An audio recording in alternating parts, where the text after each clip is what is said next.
Put 50 on. Yes. Hey, what's up? What up, 50 Cent? What's up, big homie? Oh, man, everything's good, man. Man, it ain't all good, man. I ain't had no Reebok since you gave me some in Vegas. I know, but I gotta switch it up. Reebok went out of style, man. We gotta do something next. What you got now? What you got for me now, 50? Oh, man, we gotta do something high end, man. I'm gonna bring you something from Christian Louboutin or something like that, man. Okay, all right. I'm still. It done shifted. Yeah, I'm still in the project. You could just give me some Jordans or something, and I'm straight. I don't need all that Christian Louboutin and all that. Yeah, we need to do it every now from time to time. You know, the ladies, they don't mind spending to look good now. You right. I don't mind, so you can send some my way. I'll take them. I'm not in the hood no more. He said, He said, if I am in the hood, I'm going to be there with these on. And you going to get robbed. No Living Larry, the Morning Madhouse. Want to say what's up, that big homie 50 Cent live on the phone inside the Madhouse. 50, what's been good with you? What's been up, man? Man, everything's good, man. I've been working on this project, Animal Edition. Like the music, the whole album is about prosperity. Mm-hmm.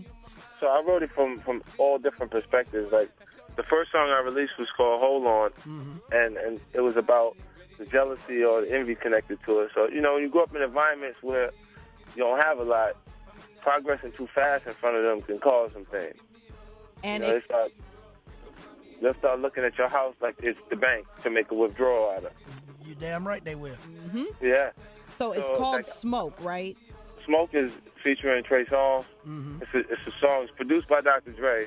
I actually recorded it in Los Angeles, and I got with Trey again, so we re-recorded his vocals.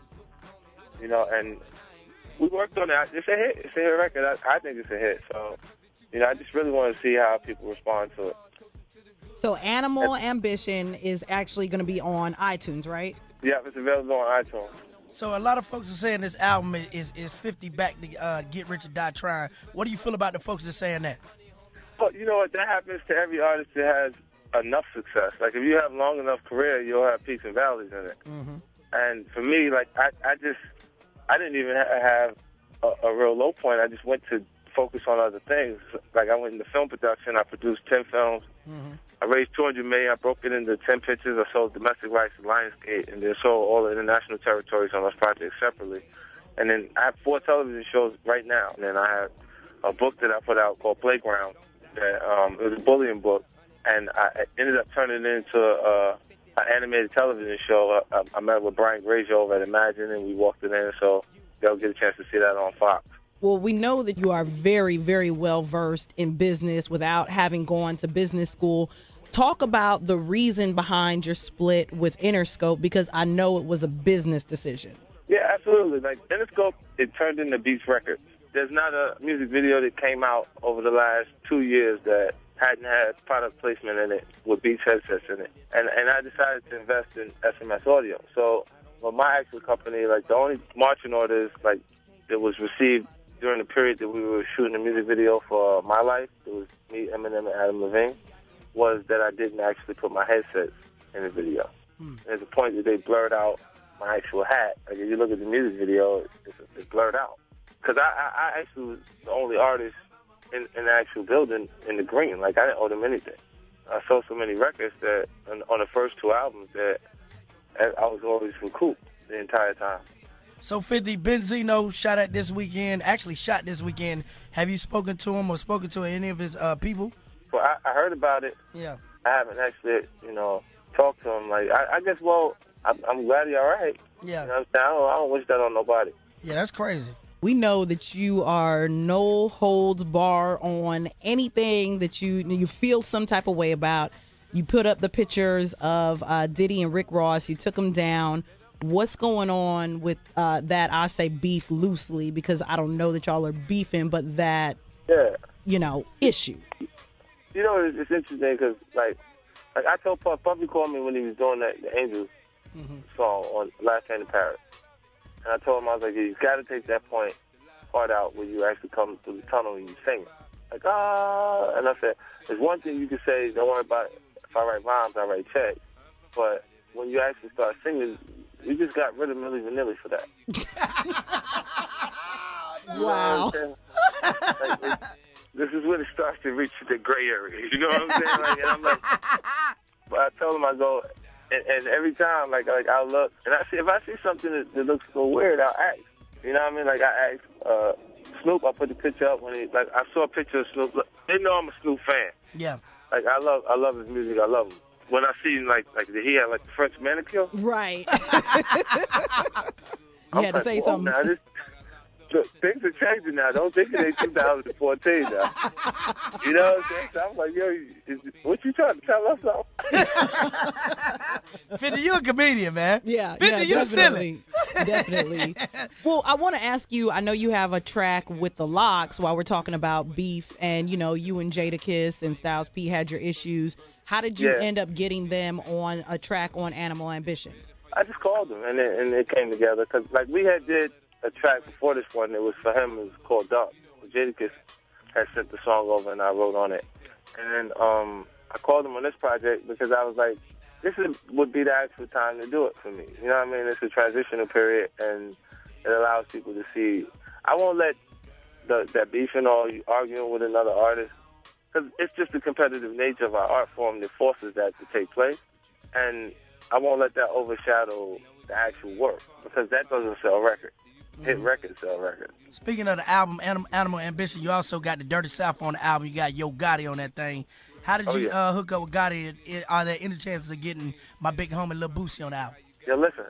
Yo Gotti, I had met him because he was working with Chris. Like, that was his manager at one point, too. Like, he was working with Chris Lighty. And from that period, like, following it, I watched how some artists kind of, like, dwindled away, or you didn't actually see them be active anymore.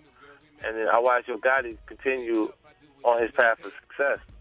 So I felt like he's next. You know what I'm saying? Like, he's going to be that guy that, not that he hasn't taken off yet, but I feel like what he has in front of him is going to be a lot greater.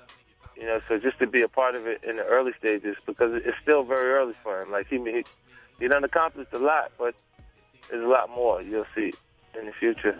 Well, talking about artists, you know, that you feel like are the next, and you were talking about hip-hop, and it's not the same, and the competitive nature, who do you see as next to kind of lead the way in hip-hop and take it to the next level? But look, you know what? It changes so rapidly now because there's no artist development.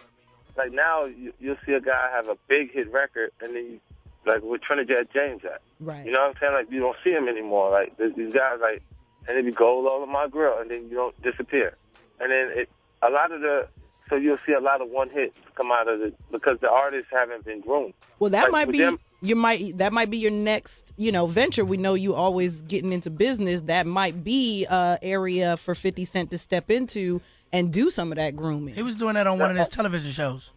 Yeah, artist development. Like, look, what I would do is I'll be focusing on music this year. Like, it's it for me. Like, I gotta kind of get back in pocket with everything I've been doing in the past, because I'll leave to go do everything else and calculate it, like, in the right timing, because I feel like that no matter what I enter at that point, like, my entry won't be received properly because they are into something else at the moment, or it's just like, why force it when you can actually just go do other things that are entertaining for me? Like, every time I relax, I go to media.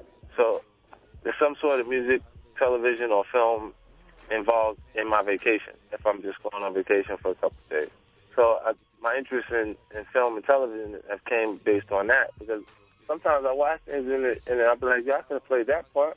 You know what I'm saying? And then it's like, and it was a cool project, and then I figure out how to do it. Like, I don't want to quit my day job to figure out whether I like working on a night shift. Right. You know what I'm saying? Right. Like, so I had to go the financial route so I can tell when I know the start date is when it starts. Hollywood is one of those, it's really hurry up and wait. Hurry up, get prepared, hurry up, become comfortable with acting and carrying whatever kind of dialogue they can give you. Now wait for something to happen. Right. Yeah. Ladies and gentlemen, 50 Cent live inside the Madhouse via telephone. Album in stores. Animal Ambition actually on iTunes. Has a brand new single out. 50, we can't wait till you come back to Charlotte, man. Come back to the Carolinas and kick it with us live in the studio. It's always a pleasure. Face. We got to get face to face. Yeah, when you going to hit the road and do that? I'm definitely going to do it. Right now, I just traveled to Atlanta.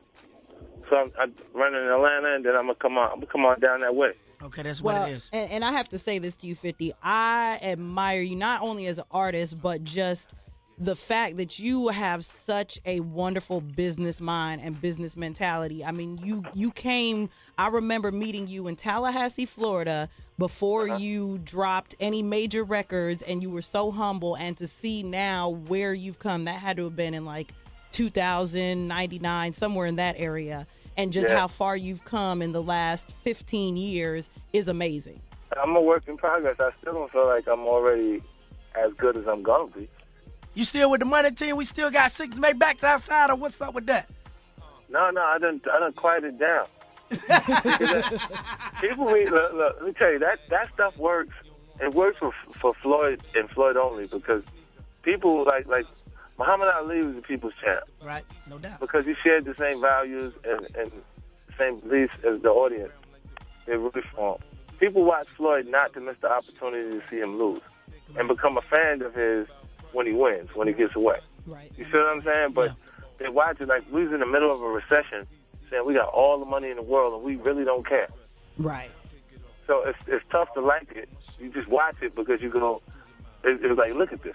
I mean, we already know what the actual lifestyle of a fighter is. So it's like, it's absolutely no difference. It's a comfortable flight, but the plane has no wheels. Wow. That's pretty deep. You're a wise man, boy. Been out here writing books. You know what I mean? Dropping gems. He's on the rap scene. And right now, we're about to go into his brand new single featuring Trey Songz. It's called Smoke, right here on Charlotte's #1. It's Power 98.